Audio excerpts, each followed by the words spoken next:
ঐতিহ্যবাহী ধামাইল গ্রামে অবস্থিত ইউথ ক্লাবের আনুষ্ঠানিক উদ্বোধন ঘোষণা করলাম।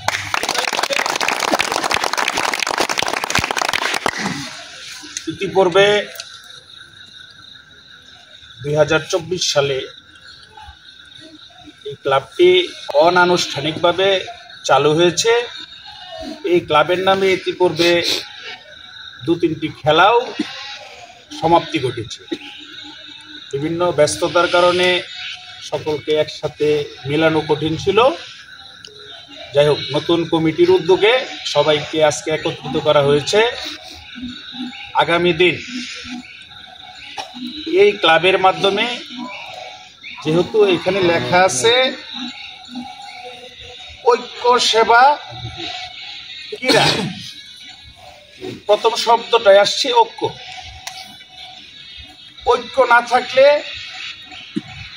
খেলাধুলা, সেবা কোনো কিছুই করা সম্ভব না।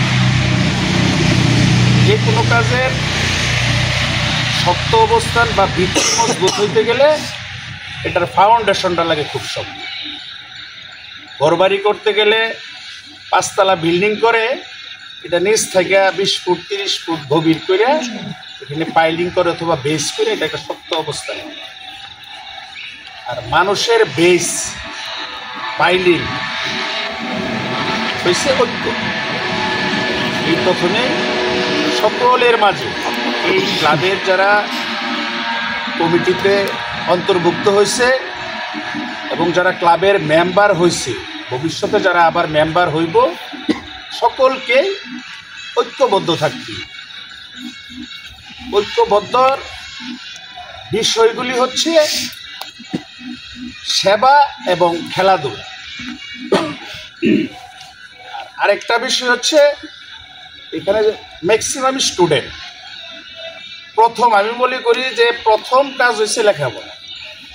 লেখাপড়ার পাশাপাশি স্টুডেন্টের কাজ হচ্ছে খেলাধুলা। খেলাধুলার পাশাপাশি লেখাপড়া না, লেখাপড়ার পাশাপাশি খেলাধুলা।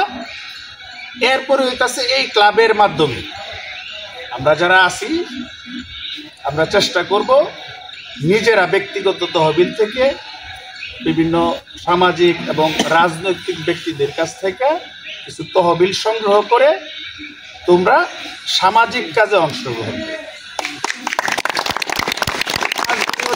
এই ক্লাবের মাধ্যমে এখানে খেলতেছো, দেখা গেছে আশপাশে সেটা ধামাইল হোক, এটা ধামাইল হইতে এরকম না, উতিরি হোক, শিলাসী হোক, ময়ূরখেওড়া হোক, হাতিগোলা হোক, পশ্চিম গফরগাঁও হোক, যে কোনো একটা জায়গায় যে আজকে একটা গরিব মানুষ অসুস্থ, টাকার অভাবে চিকিৎসা করতে পারতেছে, তোমরা কি করবা? এই ক্লাবের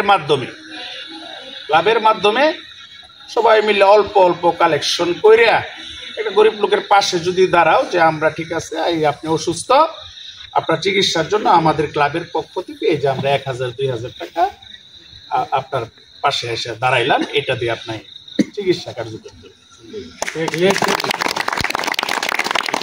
সেবার মাধ্যমে মানুষের মন জয় করা। একটা মানুষ তার অন্তিম মুহূর্তে এই সেবাটা মানুষ খুব প্রয়োজন মনে করে। অনেকে আছে সকলের দ্বারা তো সবকিছু সম্ভব। এটা গরিব মানুষের বিয়ে হইতেছে, বিয়ে বাবদ একটা বিয়ে হতে গেলে 10-20 হাজার টাকা খরচ হয়, ওই লোকের সামর্থ্য। আমরা সবাই মিললে এরকম উঠায় ওই লোকের পাশে গেলাম যে ঠিক আছে, আমরা ওইখানে 5,000 টাকা সহজ। একটা মানুষ মারা গেছে, তার দাফন কাফনের ব্যবস্থা করি, এটাও একটা সেবা। এখানে টাকা দিতে হবে না, ওনার পাশে গেলাম, ওনার পরিবারের সান্ত্বনা দিলাম একসাথে গিয়ে, এটাও একটা সেবা। এই সেবাগুলো করতে হইব।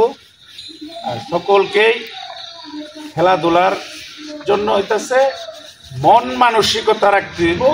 প্লেয়ারদের মন মানসিকতা কিন্তু আলাদা থাকবে। যারা খেলাধুলা করবা তাদের সবচেয়ে বড় জিনিস হইতেছে বাজে আড্ডা, যেগুলা অসামাজিক কার্যকলাপ। অসামাজিক কার্যকলাপ তো মোটামুটি এখানে যারা ম্যাচিউর সবাই বুঝে। বিশেষ করে মাদক এবং নারী কেলেঙ্কারি, ইপটিজিং, এই দুইটা থেকে অবশ্যই এই ক্লাবের অন্তর্ভুক্ত যারা হইতে চাও এইটা অনানুষ্ঠানিক দুইটা শর্ত, যেটা কাগজে কলমে লেখা থাকার না থাকে। একটা হচ্ছে মাদক, আর একটা হচ্ছে ইফটিজিং। এই দুইটা মুক্ত অবশ্যই হইতে হবে। ক্লাবের সদস্য যদি এইগুলার সাথে জড়িত থাকে, ক্লাবের পক্ষ থেকে এবং আইনানুগভাবে তার বিচার করতে হবে। আর এই ক্লাবের এগিয়ে নেওয়ার জন্য যা যা করণীয়, খেলাধুলার সরঞ্জাম, আর মানে ক্লাবের জন্য মানে বিশেষ করে খেলার জন্য যে খেলার সরঞ্জাম থাকে, এইগুলোর জন্য কোনো সময় তোমাদেরকে চিন্তা করতে হইব না যে এগুলো কই থেকে আসবে।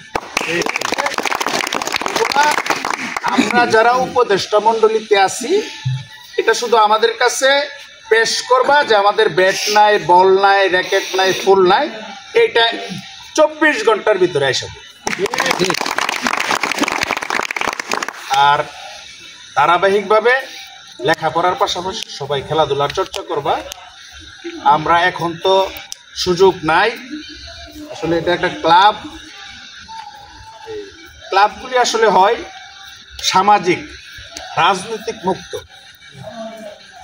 অরাজনৈতিক ক্লাবগুলি আসলে অরাজনৈতিক হয়, এই জন্য রাজনৈতিক বক্তব্য আর দিলাম না। তবে দুই একটি কথা না বললেই না, যেগুলো হয়েছে ইতিপূর্বে বিগত সময়গুলিতে আমরা লক্ষ্য করেছি যে আওয়ামী লীগ সরকার থাকাকালীন বাংলাদেশের শিক্ষা ব্যবস্থা এবং ক্রীড়া ব্যবস্থা, লেখাপড়া এবং খেলাধুলায় তারা অনেকটা অনীহা ছিল। যুবকরা, ছেলেরা, ছাত্ররা লেখাপড়া এবং খেলাধুলা অনেক পিছিয়ে গিয়েছে। বেশিরভাগ ছেলেরাই তখন ওই কি বলে এটা রে, এই পরীক্ষা, কি পরীক্ষা হয়েছে তখন, অটো পাস হয়ে গেছে। আসলে অটো পাস বলতে এখানে তো সবাই আর খারাপ না, মেধাবীও আছে। আসলে মেধার যাচাইটা করার সুযোগ আওয়ামী লীগ সরকার দেয় না। তারা চেয়েছিল বাংলাদেশের মানুষকে স্বশিক্ষায়, স্কুল শিক্ষায় না, তারা তাদের শিক্ষায় পরিচালিত করে তাদের মতো করে বাংলাদেশের যুব সমাজকে ধ্বংসের পথে ঠেলে দিয়েছে। এই গ্রাম সহ আমি সারা বাংলাদেশের চিত্রটা নাই তুলে ধরলাম। গফরগাঁয়ে বিগত সময় আওয়ামী লীগ সরকার, শেখ হাসিনা এবং তার দোসর বাবেল গোলন্দাজ এই গফরগাঁয়ে 15টি ইউনিয়ন, প্রতিটা জায়গায় এই আজকে যেরকম আমরা খেলার মাঠে দাঁড়িয়ে খেলার পক্ষে, সমাজের পক্ষে, মানুষের সেবার পক্ষে কথা বলতেছি, তারা তখন কথা বলেছে কিভাবে মাদক সেবায় পোলাপানদেরকে নিয়োগ করা যায়। যুব সমাজকে মাদকের দিকে ধাবিত করেছে, তারা সন্ত্রাসী বাহিনী তৈরি করেছে, তারা খেলাধুলায়, লেখাপড়ায় মনোনিবেশ করতে দেয় নাই। ছোট ছোট বাচ্চাদের হাতে অস্ত্র তুলে দিয়েছে। স্কুলে, প্রাইমারি স্কুলে, হাই স্কুলে কমিটি করেছে। একটা ক্লাস 9-10 ছেলে পিতৃ সমতুল্য শিক্ষককে অপমান করেছে। আমরা চাই শেখ হাসিনার শিক্ষা ব্যবস্থা, সমাজ ব্যবস্থাটাকে চিরতরে বাংলাদেশ থেকে নির্মূল করতে হবে। আমরা চাই আগামী দিনে বাংলাদেশের প্রত্যেকটা স্কুলে, কলেজে তার ছাত্ররা শিক্ষকদেরকে বাবার পরেই তাদের স্থান দিতে হবে। আর এই শিক্ষাগুলি, আমি যে স্কুলে গিয়ে, কলেজে গেলে আমার স্যারকে সম্মান করতে হইব, এই সম্মান এবং শিক্ষা পরিবার এবং সমাজ থেকে শিখতে হবে। আজকে যদি আমরা আমাদের কাছ থেকে যদি জুনিয়ররা শিখে যে স্যারদেরকে হুমকি দিতে হইব, স্যারদেরকে অস্ত্র দেখাইতে হইব, তাহলে পরবর্তী প্রজন্ম এটাই শিখবে। আমরা আওয়ামী লীগের পথ অনুসরণ করতে চাই না। আমরা চাই শিক্ষা ব্যবস্থা এবং ক্রীড়া ব্যবস্থা, খেলাধুলা এবং লেখাপড়া দুইটা অবশ্যই ভালোভাবে যাতে চলে। এই গ্রামে আমাদের দেখা এই গ্রামে ইতিপূর্বে বিগত ফ্যাসিস্ট সরকারের যে 16টি বছর গিয়েছে, এই গ্রামে একটি ভালো খেলার ব্যবস্থা করা হয় নাই। এই গ্রাম থেকে ভালো মানের কোনো শিক্ষা ব্যবস্থা নাই। আমরা ইনশাল্লাহ চেষ্টা করব। আজকে ক্লাবের উদ্বোধন হয়েছে, আমাদের সবচেয়ে বড় সমস্যা হয়েছে একটি মাঠ। ইনশাল্লাহ তোমরা দোয়া করবা, যদি আগামী দিনে ইনশাল্লাহ বিএনপি ক্ষমতায় আসে, আমরা আমাদের সর্বোচ্চ চেষ্টা করে এই গ্রামে সরকারিভাবে একটা মাঠ করার চেষ্টা করি। এই ধামাইল ইউথ ক্লাবের কমিটির মেম্বার সকলের সুস্বাস্থ্য এবং দীর্ঘায়ু মঙ্গল কামনা করে উত্তর খেলায় শুধু ধামাইল নয়, ধামাইল থেকে গফরগাঁও, গফরগাঁও থেকে ময়মনসিংহ, ময়মনসিংহ থেকে ঢাকা, ঠিক এইভাবে যাতে পর্যায়ক্রমে খেলায় এগিয়ে যেতে পারো, সব ধরনের সহযোগিতার আশ্বাস রেখে সকলের সুস্বাস্থ্য এবং মঙ্গল কামনা করে আমি আমার বক্তব্য শেষ করছি। আল্লাহ হাফেজ, আসসালামু আলাইকুম। ধন্যবাদ দিদার ভাইকে সুন্দর বক্তব্য দেওয়ার জন্য। এখন খেলার উদ্বোধন দিদার ভাই, মহসিন ভাই দুজন উদ্বোধন।